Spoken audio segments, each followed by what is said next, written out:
हम अपने मुल्क के मुकद्दर का फैसला करेंगे। एक गोरा व्हाइट हाउस में बैठकर भारत की सीज फायर का ऐलान करेगा, ये आपका नेशनलिज्म है। चेयरमैन साहिबा, मैं शुरुआत में अपनी तरफ से ताज़ियत पेश करना चाहूँगा उन 26 लोगों को जिनका नाम पूछकर और मुसलमान नहीं होने के नाते पर उनको गोली मारकर कत्ल कर दिया गया। मैं ताज़ियत पेश करना चाहूँगा मौलाना इकबाल को, जो पूंछ के मदरसुल ज़ियाउल उलूम के मुदर्रिस थे। उस 5 साला लड़की मरियम को, जिसको पाकिस्तान की शेलिंग में उसका पेट फट गया। मैं ताज़ियत पेश करना चाहूँगा मैडम ज़ैन अली और उर्वा फातिमा, इन दो जुड़वा भाई बहनों को जिनकी उम्र 14 साल थी। लांस नायक दिनेश कुमार को, BSF के सब इंस्पेक्टर मोहम्मद इम्तियाज़ को। मैं शुक्रिया अदा करना चाहूँगा कश्मीर की आवाम का कि उन्होंने पहलगाम के वाक़े के बाद मस्जिदों से ऐलान किया मज़म्मत का, बग़ैर किसी के बोलने पर रोड पर निकलकर उन्होंने पाकिस्तान से आए हुए दहशतगर्दों की मज़म्मत की। मैं मुबारकबाद देता हूँ हमारी मुसल्लह अफ़वाज को कि उन्होंने एक अजीम कुर्बानी पेश की और बहादुरी के साथ ऑपरेशन सिंदूर में भारत को कामयाबी दिलाई। मैं मुसल्लह अफ़वाज ने पहले 9 दहशतगर्द ठिकानों पर उनको निशाना बनाया और सबसे मेरी नज़र में जो दहशतगर्दी के दिल पर हमला हुआ वो भावलपुर का था और 6 एयरफील्ड, 3 हैंगर और 2 रनवेज को हमने तबाह किया। बाद में ऑपरेशन सिंदूर की कामयाबी की एक अहम वजह यह थी मैडम कि मुल्क में इत्तेहाद और इत्तेफाक पैदा हो गया था, एक यूफोरिया पैदा हो गया था, मगर अफसोस कि हुकूमत ने उसका फ़ायदा नहीं उठाया। मैं आज भी कह रहा हूँ, जिम्मेदारी के साथ कह रहा हूँ कि पाकिस्तानी फ़ौज, पाकिस्तान की ISI, पाकिस्तान का डीप स्टेट, उनका हयाती मकसद ये है कि हमेशा भारत को कमज़ोर किया जाए और अगर हमको इन ताकतों को कमज़ोर करना है तो देश में इत्तेहाद और इत्तेफाक को बरकरार रखना पड़ेगा।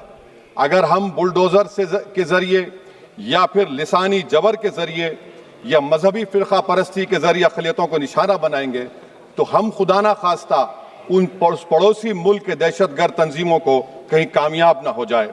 मैडम, मैं आपके सामने ये भी कहना चाहूँगा कि इत्तेहाद और इत्तेफाक इस मुल्क में जब मजबूत होगा तो हमको बैनुल अक़वामी सतह पर दिखाने की ज़रूरत नहीं पड़ेगी। मैं आपकी तरफ से हुकूमत से चंद सवालात करना चाहूँगा कि वज़ीर आज़म ने कहा कि खून और पानी एक साथ नहीं बह सकते, आतंकवाद और बातचीत एक साथ नहीं हो सकती। तो मेरा सवाल आपके ज़रिए से वज़ीर आज़म और हुकूमत से ये है, फिर जिन इंसानों को बैसारा की वादी में मारा गया था, क्या आपका ज़मीर इस बात की इजाज़त देता है कि आप ट्रेड बंद कर दिए, पाकिस्तान का एयरक्राफ्ट हमारे एयर स्पेस में नहीं आ सकता, उनकी कश्ती हमारे पानी में नहीं आ सकती, ट्रेड खत्म हो चुका है डायरेक्ट इनडायरेक्टेड, आपका ज़मीर जिंदा क्यों नहीं है? किस सूरत से आप पाकिस्तान से क्रिकेट मैच खेलेंगे जब हम पानी नहीं दे रहे हैं? 80% पानी पाकिस्तान का हम रोक रहे हैं, ये कहकर के पानी और खून नहीं बहेगा, आप क्रिकेट मैच खेलेंगे? मैडम, मेरा ज़मीर तो गवारा नहीं करता कि मैं उस मैच को देखूंगा। क्या इस हुकूमत में इतनी हिम्मत है कि उन 25 मरने वालों को फोन करके कहे कि देखो हमने ऑपरेशन सिंदूर में बदला ले लिया, अब तुम पाकिस्तान का मैच देखो? बड़ी अफसोस की बात है मैडम। मैडम, अकाउंटेबिलिटी किस पर है? पहलगाम किसने किया? 7.5 लाख हमारी फौज और सेंट्रल पैरामिलिट्री फोर्स है, ये कहां से 4 चूहे घुसकर हमारे भारत के नागरिक को मारे? अकाउंटेबिलिटी किस पर फिक्स होगी?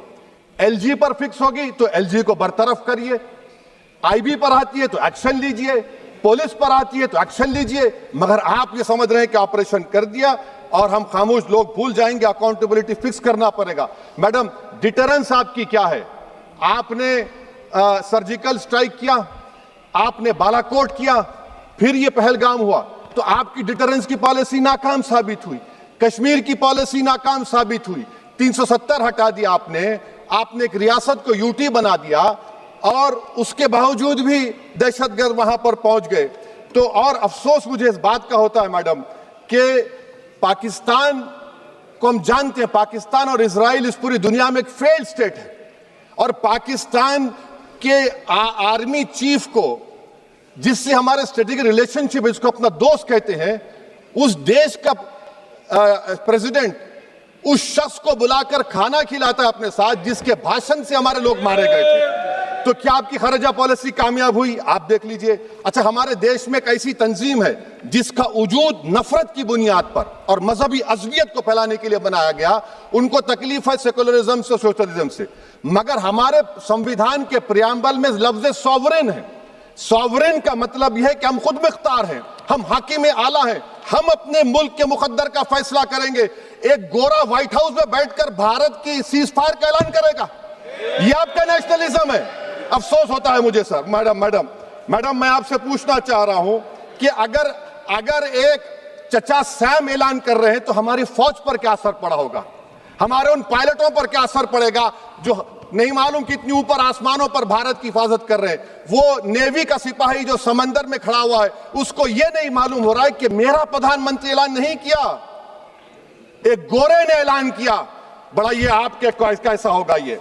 मैडम, मेरा सवाल हुकूमत से यह भी है कि हम कोई एडवर्सेरियल कंट्री नहीं है अमेरिका के लिए, हम दोस्त हैं, स्ट्रेटेजिक रिलेशनशिप है। क्या क्या एग्रीमेंट हमने साइन नहीं किया, तो क्या ये दोस्ती निभा रहे हैं? मैडम, मैं हिस्टोरिकल एग्जांपल दे रहा हूं। क्रुश्चेव और टीटो, क्रुश्चेव ने दबाव डाला, टीटो ने कहा मैं नहीं मानता, मैं नैम ज्वाइन करूंगा। मैडम, फ्रांस और यूएसए, डिगोल को जब यूएसए ने दबाव डाला तो डिगोल ने कहा कि तुम दोस्त हो मगर हमारी खारिजा पॉलिसी आजाद ना है। मैडम, वहीं पर आप देखिए गुजराल साहब, जिसको कहते सबसे कमजोर थे, वजीर आजम थे, उन्होंने बहादुरी का मजारा किया, रिफूलिंग करने नहीं दिया। वियतनाम 20 साल यूएसए लड़ा मगर झुका नहीं, और हम उनको बोल भी नहीं पा रहे, हम तो कोई दुश्मन मुल्क तो नहीं है अमेरिका के, ये आपको समझने की जरूरत है। और मैडम, यहां पर वजीर खारजा ने कहा वो चीन गए, डिप्टी चीफ ऑफ स्टाफ ने कहा कि चीन के इक्विपमेंट एक लाइव लैब था हमारे उनके लिए। क्या आपने कहा चीन को कि तुमने क्यों दिया पाकिस्तान को हथियार? आप नहीं कहे। और मैडम, आप जानते हैं कि रक्षा मंत्री ने कहा कि स्विफ्ट एंड प्रोपोर्शनेट, तो फिर जो इंडोनेशिया मिलिट्री अटैचे ने कहा कि हमको कहा गया मत मारो, हम सेल्फ डिफेंस में भी नहीं मार सकते थे पाकिस्तान को। और अगर आप ट्रंप के बयान को गलत कह रहे हैं कि 5 एयरक्राफ्ट नहीं गिरे, मैं यकीन करता हूं आपकी बात का। आप हमारे पायलट्स को कमेंट करिए ना, हमारे पायलट्स को कमेंट करिए कि हम अपने पायलट्स की तारीफ करते हैं, आप वो भी नहीं करना चाहते।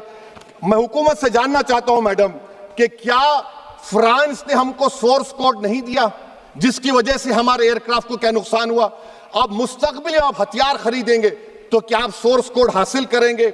और मैडम, मैं आपको बताना चाह रहा हूं, मेरे सवाल का जवाब हुकूमत दे। हमारे पास सैंक्शन जो स्क्वाड्रन है 42 है, 60 साल के बाद सिर्फ 29 काम कर रहे हैं। पाकिस्तान के पास 25 हैं, चीन के पास 50 से ज्यादा हैं। 11 साल से आप सरकार में हैं, सबमरीन नहीं है, थर्ड एयरक्राफ्ट कैरियर कहां पर है आप बताइए। और मैडम, FATF में लाना पड़ेगा आपको। अगर आप विश्व गुरु हैं तो हम आपको चैलेंज कर रहे हैं, आप G7 के कंट्रीज को, GCC को और चचा सैम को राजी कराइए कि पाकिस्तान को, मैडम खत्म कर रहा हूं, FATF में दोबारा लाया जाए। मैडम, ऑल पार्टी मीटिंग हुई, देखिए कितना कॉन्ट्रडिक्शन है केंद्र सरकार में और स्टेट सरकार में।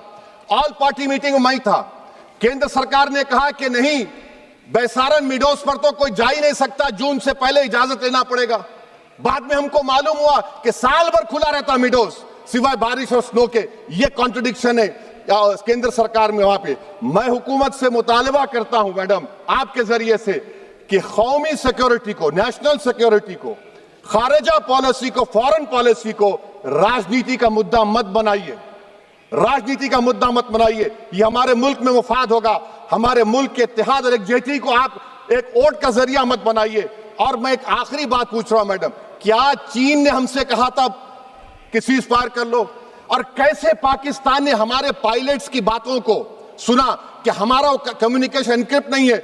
मैडम, आखिर में मैं अपने शेर से इस अपनी बात को खत्म करूंगा कि अपने ही हाथों से सर अपना कटाना है हमें, मादर हिंद पे भेंट चढ़ाना है हमें। किस तरह मरते हैं एहरार वतन भारत पर, यह तमाशा है जो दुनिया को दिखाना है हमें।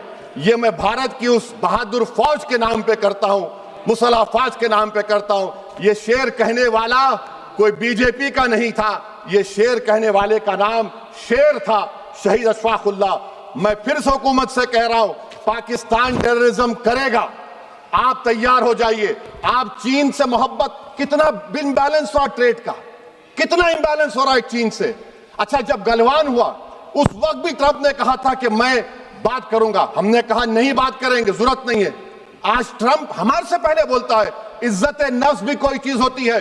इख्तिदार में कोई यहां रहेगा, कोई वहां रहेगा, मगर इख्तिदार में इकबाल होना चाहिए। बदबख्ती की बात यह है कि आपने इकबाल को खो दिया। बहुत बहुत शुक्रिया। Subscribe to One India and never miss an update. Download the One India app now.